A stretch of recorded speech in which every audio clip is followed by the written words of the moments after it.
ప్రతి మనిషి జీవితంలో సంతోషము దుఃఖము రెండూ వస్తూ ఉంటాయి. మనకు కష్టాలు వచ్చినప్పుడు ఒక సాధువు చెప్పిన ఈ 2 మంత్రాలు గుర్తుకు తెచ్చుకుంటే చాలు, మనము కష్టాల నుండి తప్పించుకోవచ్చు.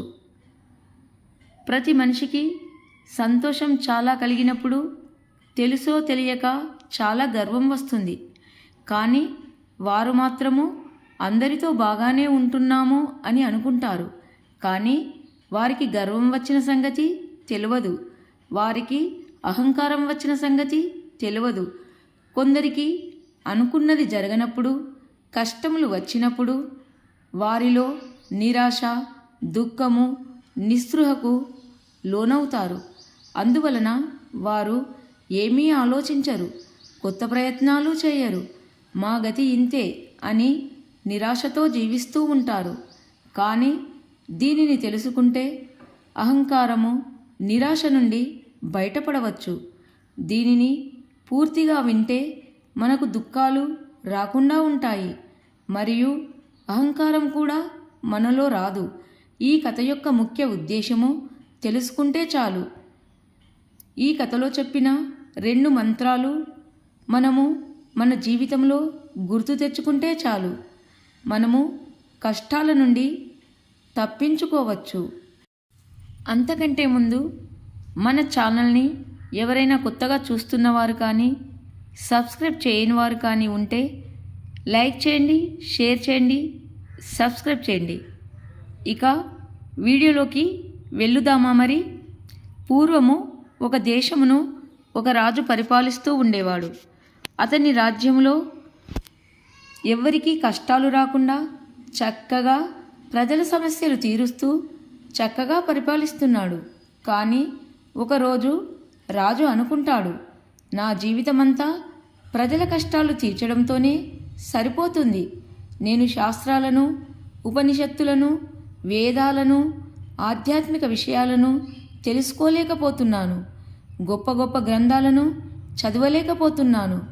అన్నీ చదివి వాటిలోని జ్ఞానమును తెలుసుకుందామంటే నా దగ్గర సమయం కూడా లేదు. అందరూ ఏదో ఒకరోజు మరణిస్తారు, నేను కూడా ఒకరోజు మరణిస్తాను. కానీ నేను గొప్ప గొప్ప గ్రంథాలను చదివి వారి సారాంశమును తెలుసుకోలేకపోతున్నాను అని చాలా చింతించి నిద్రలోకి జారుకుంటాడు రాజు. తరువాత రాజు మరుసటి రోజు సభలో పండితులను, మంత్రిని, మేధావులను పిలిచి సభలో అందరితో ఇలా అంటాడు, నేను ఎల్లప్పుడూ రాజ్యమును పరిపాలించడంలో నిమగ్నమై ఉండడం వలన గొప్ప గొప్ప గ్రంథాలను, పురాణాలను, వేదాలను, ఉపనిషత్తులను చదవలేకపోతున్నాను. నాకు ఆధ్యాత్మిక విషయాలు తెలియడం లేదు.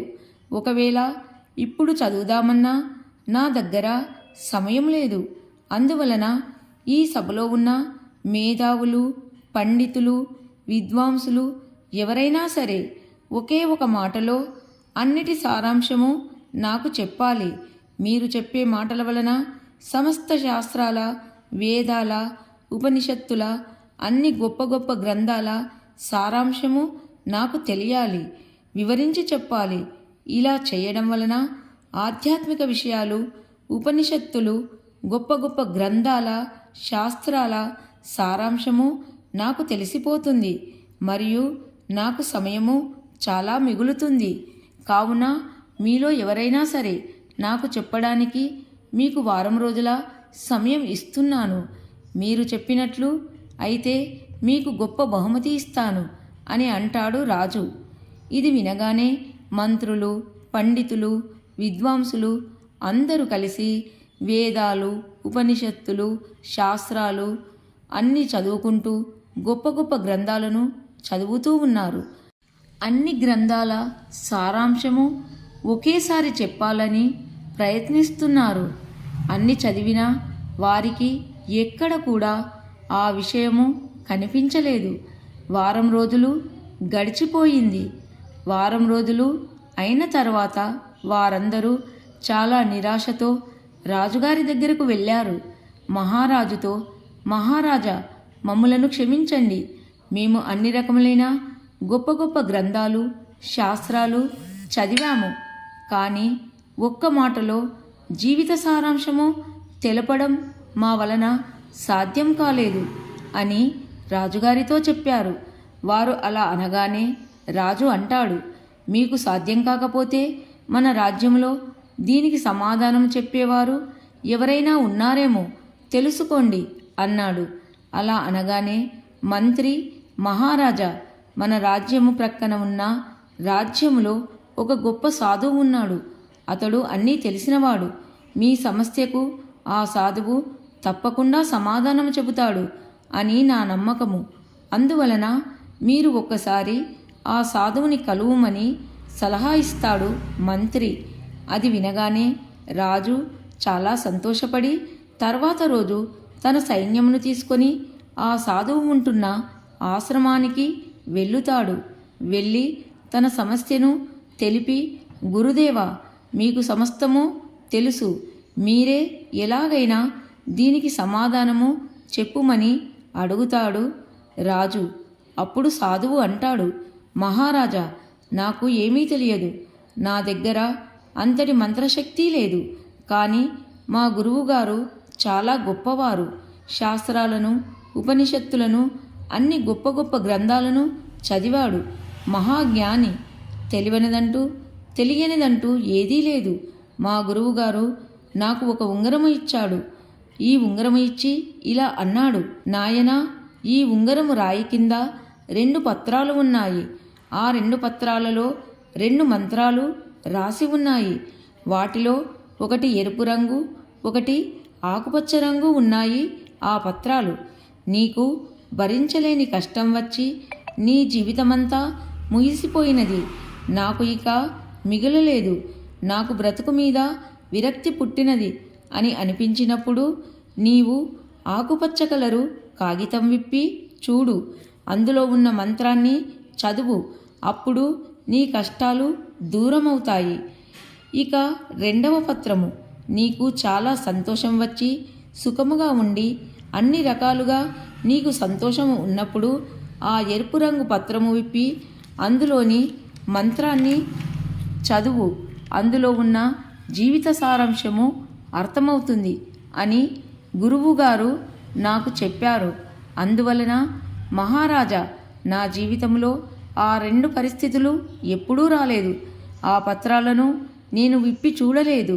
అందువలన ఈ ఉంగరాన్ని మీకు ఇస్తున్నాను అని చెప్పి మహారాజుకు ఇచ్చాడు సాధువు.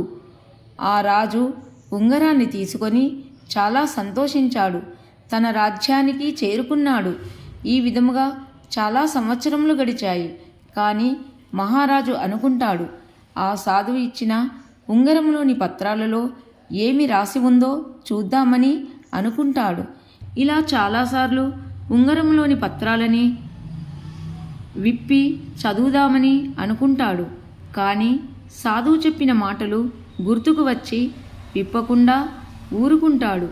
ఇలా చాలా కాలం గడిచిన తర్వాత కాలం తారుమారయ్యింది. ప్రక్కదేశం రాజు దండెత్తి వచ్చి ఆ రాజు యొక్క రాజ్యము స్వాధీనం చేసుకున్నాడు. ఎందుకంటే ఈ రాజు వారితో యుద్ధం చేశాడు. కానీ వారి సైన్యము చాలా పెద్దది కాబట్టి గెలవలేకపోయాడు. రాజు ఓడిపోయాడు. సైన్యములో చాలామంది చనిపోయారు. రాజుగారి కుటుంబంలో కూడా ఎవ్వరూ మిగలలేదు. రాజుగారు చాలా బాధపడి అతి తక్కువ ఉన్న సైనికులతో తలదాచుకోవడానికి, ప్రాణాలను కాపాడుకోవడానికి అడవిలోకి పారిపోయాడు.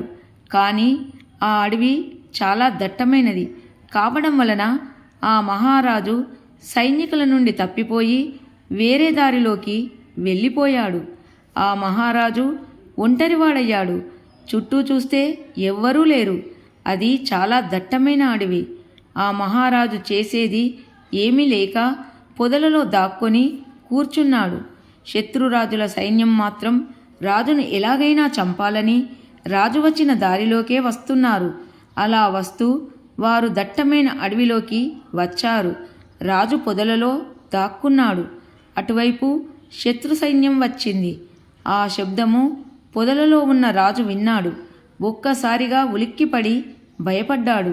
అయ్యో, ఎంత పని జరిగినది! నేను వీరి చేతులలో మరణిస్తాను. ఒక్క రాజునై ఉండి ఈ అడవిలో మరణించవలసి వస్తుంది.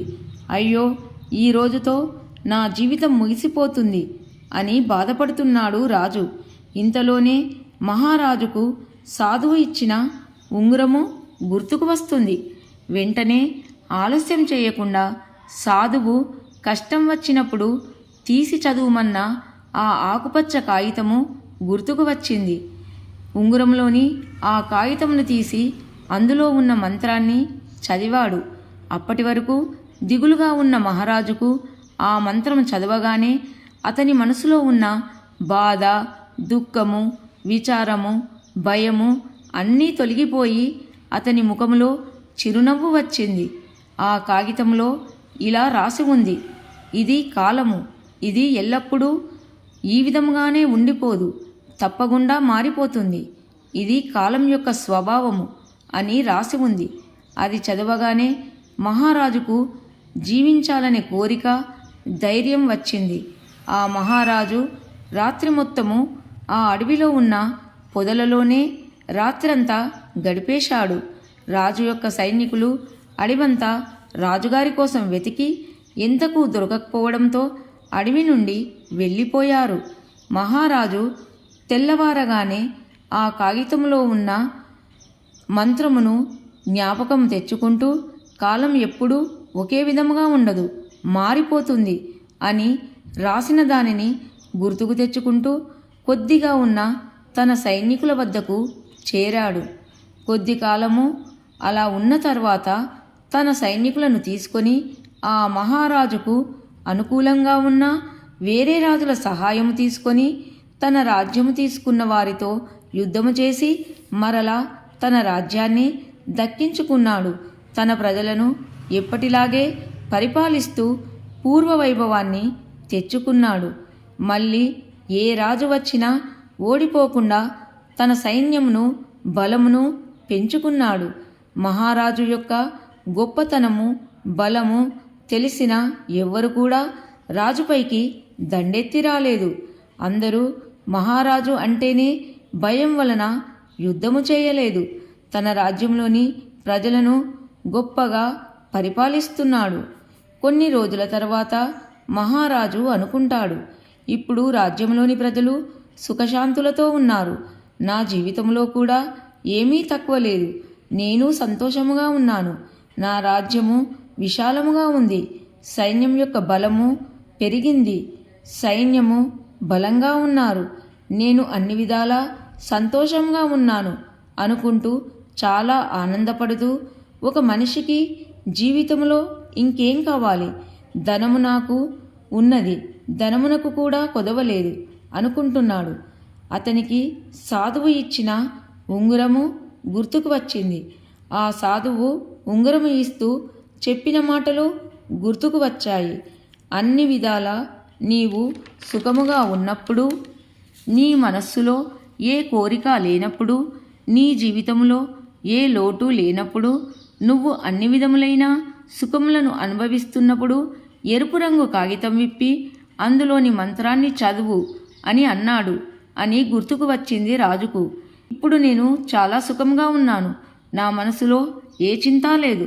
నాకు కావలసిన సర్వసుఖాలు నా వద్దనే ఉన్నాయి. నేను అన్నిటిలో విజయం పొందాను. అందువలన ఆ ఎరుపు రంగు కాగితం విప్పి అందులో ఏమి మంత్రం ఉందో చదువుతాను అనుకొని ఉంగరంలో ఉన్న ఎరుపు రంగు కాగితాన్ని తీసి దానిలోని మంత్రాన్ని చదివాడు. మంత్రాన్ని చదవగానే ఆ మహారాజు ముఖములో ఉన్న ఉత్సాహము, చిరునవ్వు మాయమైపోయాయి. ఏడుస్తున్నాడు. కన్నుల నుండి నీరు కారుతున్నాయి. ఆ ఎరుపు రంగు కాగితంలో ఇలా రాసి ఉంది: ఇది శాశ్వతము కాదు. కాలము ఎల్లప్పుడూ ఒకే విధంగా ఉండదు. సమయము, కాలం మారిపోతుంది. ఎల్లప్పుడూ ఒకే విధంగా ఉండదు, మారిపోతుంది అని రాసి ఉంది. అది చదివిన మహారాజు కొద్దిసేపు ఆశ్చర్యపోయిన తర్వాత చాలా గట్టిగా నవ్వడం ప్రారంభించాడు. ఎందుకంటే ఆ రెండు కాగితాలలో మహారాజుకు జీవితం పూర్తి సారాంశము అర్థమైపోయింది. ఎప్పుడైనా మనకు కష్టం వచ్చినప్పుడు, అన్ని దారులు మూసుకుపోయినప్పుడు, మనం సాధించాలన్నది సాధించలేనప్పుడు, తీవ్ర నిరాశకు గురి అయినప్పుడు, అలాంటి సమయంలో ఇది కాలము, ఎల్లప్పుడూ ఒకే విధముగా ఉండదు, మారిపోతుంది అని తెలుసుకుంటే ఆ వ్యక్తి నిరాశ చెందకుండా ధైర్యంతో ముందుకు వెళ్ళే ప్రయత్నము చేస్తాడు. తన ప్రయత్నాలు మొదలు పెడతాడు. తరువాత అతడు కోరుకున్నది సాధించిన తర్వాత అతనిలో అహంకారం మొదలై మనసు అహంకారంతో నిండిపోతుంది. అప్పుడు కూడా ఈ ఒక్క మాట గుర్తుంచుకోవాలి, ఇది కాలము, ఎల్లప్పుడూ ఒకే విధంగా ఉండదు, మారిపోతుంది అని తెలుసుకుంటే ఎంత ధనం ఉన్నా, ఎన్ని సుఖాలు అనుభవిస్తున్నా అహంకారము రాదు. ఈ ఒక్క మాటను గుర్తుంచుకుంటే మానవుడు సుఖము, దుఃఖము, గెలుపు, ఓటమి అన్నీ అర్థం చేసుకోగలడు. ఈ వీడియో కనుక మీకు నచ్చినట్లయితే లైక్ చేయండి, షేర్ చేయండి, సబ్స్క్రైబ్ చేయండి. లైక్ చేయడం మాత్రం మర్చిపోకండి. అందరికీ ధన్యవాదములు.